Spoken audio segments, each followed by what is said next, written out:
Hi guys, welcome to Ateng's Gale channel. Ako nga pala si Ateng Win, yung partner niya. So, meron na naman po tayong i-review na mga beauty products na nabili ko sa Watson or sa online shopping tulad sa Shopee.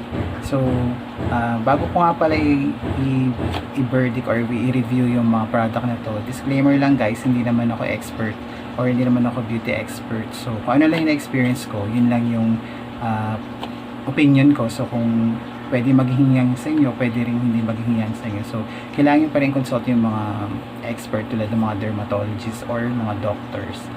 So, nga pala, before nga pala tayo mag-start, don't forget to subscribe to Ateng's Gale channel.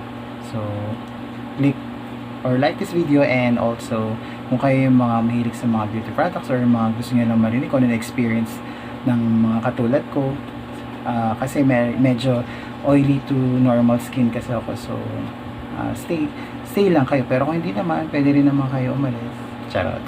so yun, so mag-start tayo guys. So may nabili pala ako sa Watson, dati sa mukha yung mga nire-review ko, diba? So ngayon naman may nabili ako sa Watson, na-curious lang ako kasi syempre medyo jumojonda na tayo guys, so kailangan din natin, alam nyo na, magkaroon ng konting maintenance sa hair, kasi kita-kita nyo naman guys, diba? Kita nyo naman, napapanot na lola niya. So nabili pala ako sa Watson, ito yung Lux Organics castor oil. Ayan siya guys. So nabili ko to ng, tinakbo na ko magkano sa aking Codico, wait lang guys, 219 pala siya. So ito siya guys, 100 ml siya. So 100% castor oil, cold press daw siya.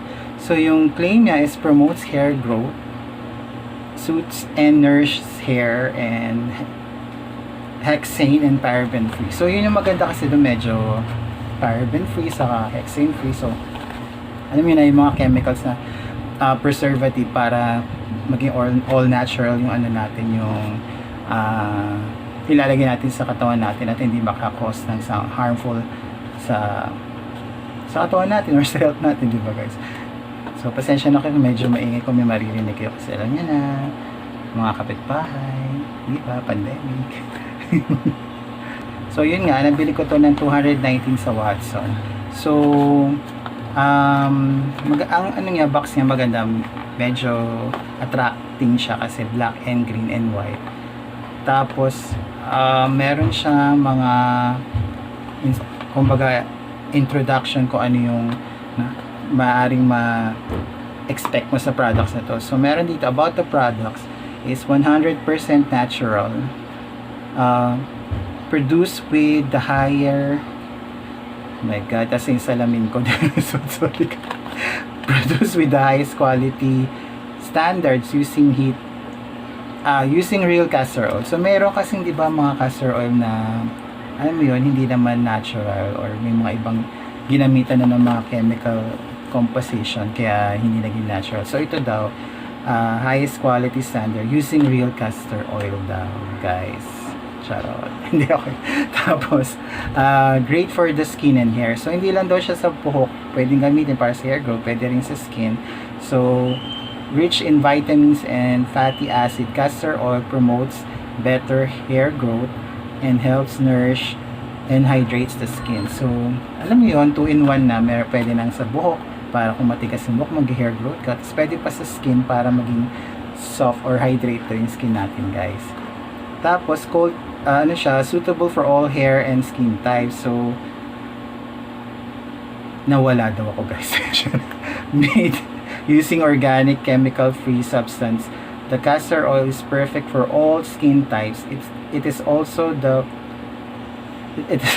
a free form, ayang labo na ng mata ko guys, ano ba yan, artificial additives, and won't cause any allergies and irritations when used. So yun yung maganda sa kanya kasi sabi niya all natural siya, so walang mga substance or mga chemicals na makakakos ng allergy sa ating katawan. So okay siya, diba guys? And also another thing na kiniklaim niya is cold press oil siya. So the castor oil is processed mechanically without heat or chemical sorry, hindi ko talaga mabasa, substances like hexane. This way, it retains all the healing properties of the oil without any harmful additives or ingredients. So, hindi daw siya na applyan ng heat. So, cold press yung ginamit niya. So, medyo hindi rin ginamitan ng hexane na medyo safe sa atin, saka hindi siya harmful ingredients. Diba guys? Ganda. Tapos, meron din nakalagay dito na 100% pure, 100% natural, and no additives and chemical free. Wow, diba? Doon pa lang, bonggang-bongga na yung mga sinasabi. So, indications niya is soothes sunburns, effectively softens and hydrates skin, fades, thickens hair, I mean, sorry guys, yung pagbabasa ko kasi malabo yung mata ko eh. Ayun, hydrates skin, fades scars and stretch marks, prevents hair loss, and thickens hair and eyelids. Castor oil can also be used to remedy skin infections such as ringworms and athlete's foot.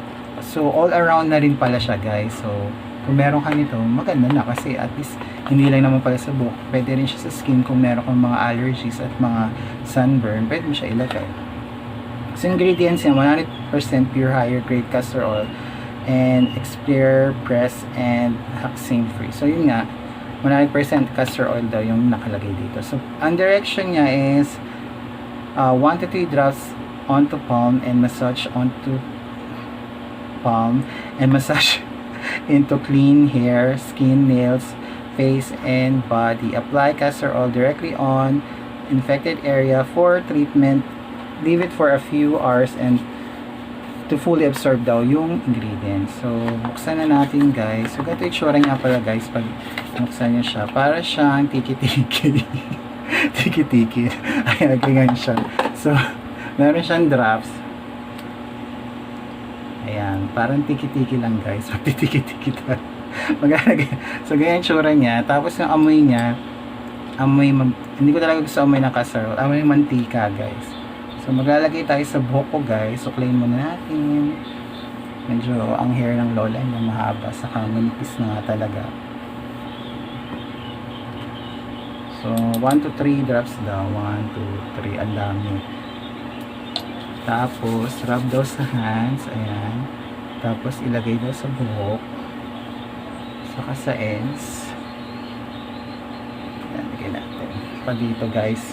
Concentrate natin sa ends kasi medyo ayan, ang ayoko lang sa kanya sobrang dagkit niya siguro kasi nga castor oil diba, syunga so magay pa tayo dito para mawala ang mga sumpa guys, sumpa ng pagiging matanda. Ayan, so lagyan na natin siya guys. So yan, massage lang daw natin guys, sabi dun sa instruction, para ma-absorb lalo ng ating mga hair at ng scalp at para maging smooth ang ating hair, lalo na dun sa mga medyo nakulayan kung buhok na medyo dry spots na siya. Ayan, lagyan natin guys. Ayan. Ayan, suklayin natin guys. So, kung nakikita nyo, medyo manipis na yung buhok ko. So, nagamit ko na to for, siguro in a week, ginagamit ko na siya for once or twice a day. Kasi ang nangyayari kasi pag lagi ko siyang ginalagay sa buhok araw-araw, naging oily yung hair ko. At summer ngayon, alam nyo na guys, pag summer, mainit, diba? So, ayan. O, diba? Ayan. Ayan ang nangyari sa buhok ko. Tali na natin guys. Ayan, lumipis lalo ang buhok guys. Ayan, susuklayin ko muna guys para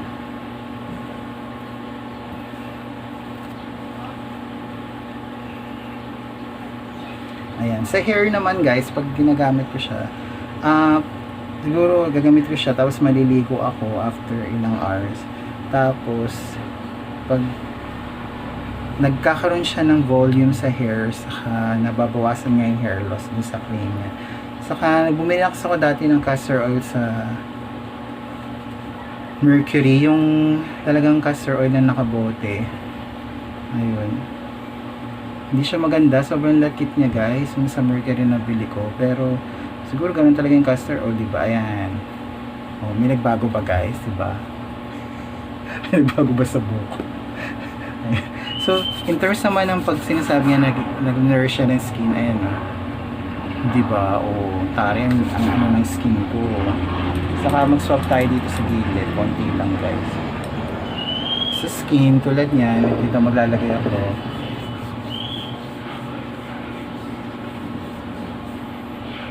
Ayan. Medyo naging ano na siya, naging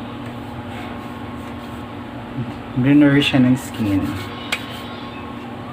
So, ang verdict ko naman dito guys, okay naman siya kasi hindi naman siya, una sa lahat, all natural siya, hindi siya harmful.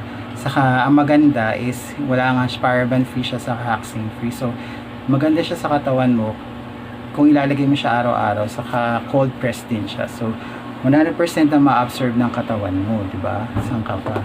So, marirecommend ko naman siya, lalo na sa mga tao na makakapal yung buhok, para lang magkaroon ng hindi naman volume kasi makapal na kapal yung buhok ng syunga. I mean, para lang magkaroon ng softness, saka hindi untangled yung hair mo. Tapos sa balat naman, dati nilagay ko siya dito sa mukha ko, medyo nalilesen nga yung mga wrinkles. Although matanda na lola niya, nalilesen yung wrinkles, saka mga dark spot. So, sa akin, okay naman siya guys. Marirecommend ko naman siya kung gusto niyo talagang maging soft and smooth yung hair nyo, saka magkaroon ng mabawasan yung hair loss, and eventually siguro magkakaroon din, kasi medyo nagkaroon na ng tubo ng buhok ko dito, dati wala eh. Ayan. Pero yung hair growth, hindi ko kasi talaga siya pwedeng sabihin ko nagkaroon ba ng growth ng hair ko or nadagdagan, kasi alam niyo na, tumatanda naman tayo, nasa genes na talaga yung wala tayo magagawa, tatanda tayo guys. Pero at least ma-prevent natin yung hair loss, diba? So, yun lang naman guys. Kung sa palagay nyo may mako-comment kayo kung sa inyo nag-work yung Lux Organics na 100% castor oil. So, comment na lang din kayo. So, again, wag nyo kalimutan mag-subscribe sa channel ng partner ko. Click the bell and also like this video, and like nyo rin yung ibang video na ginawa ng partner. Okay guys, thank you, bye!